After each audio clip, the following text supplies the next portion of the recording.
From the homes that we live in to the cell phones that we use and our cars, everything we use in society is made up of natural resources. And Canadians are buying more and more products that are made with these natural resources each and every year. But not only in Canada, we're seeing huge middle classes emerging in countries like India and China and so forth. So the world is using more and more of these natural resource products, but in Canada, while we have a lot of them, it seems to be pretty hard to get these projects to yes.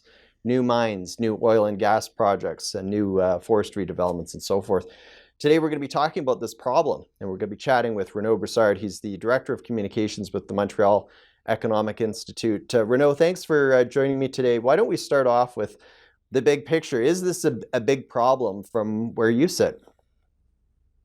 It certainly is. There's a good amount of jobs that have been lost in the last couple of years simply because projects could not be developed. In my home province of Quebec, there's a very large project, the LNG Quebec project, which would have built an LNG pipeline from Northern Ontario all the way to the Saguenay region.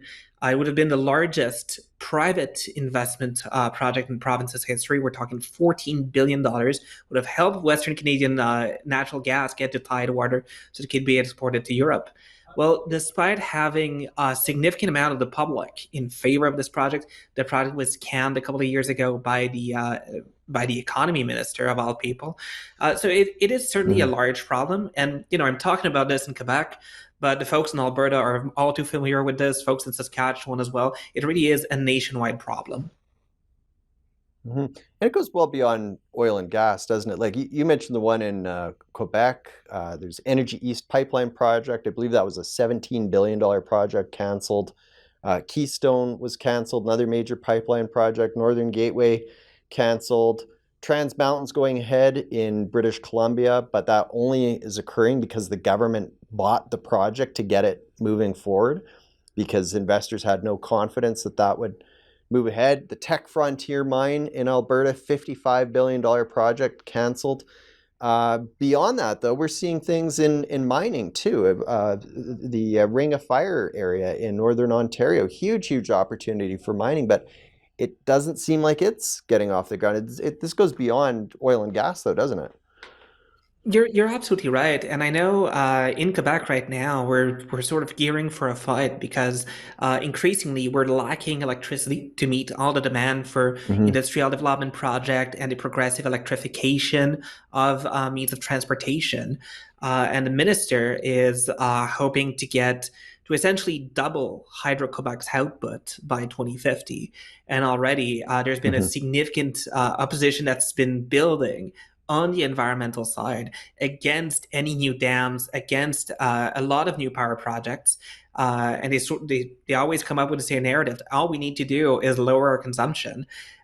It works to an extent, but if you want to reduce Quebec's power consumption by 50%, it's going to be quite a tough sell. Hmm. And what's the ultimate holdup to these different projects, whether it's like you just mentioned in developing hydro dams for electricity or oil and gas mining, whatever. Um, what do you see as the holdup? What's holding these projects back? So there's a couple of issues. The first one is, of course, regulatory. Our regulatory system has gotten increasingly complex, and we're at a point where it's so hard, it's so long to actually get a project from inception to actually having shovels in the ground, that it requires really deep pockets to do it. But then there's a whole notion of social acceptability and how it's been extended. There's something to be said about Hmm. finding input from the local population that's going to be affected into how it's going to affect Hmm. them, whether or not they're in favor. But increasingly, what we've seen with social acceptability is that the places where that polling goes, and we essentially extend social acceptability until we reach the point that's far enough from the project to get a no. Hmm. Like that LNG project in Saguenay, 80% of the people in the region were in favor of it.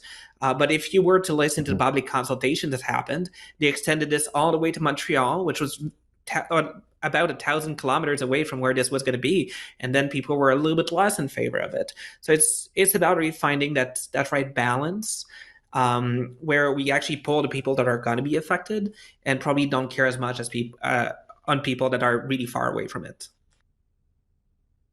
Interesting. Well, listen, we'll be back and chat a lot more about this topic right after the commercial break.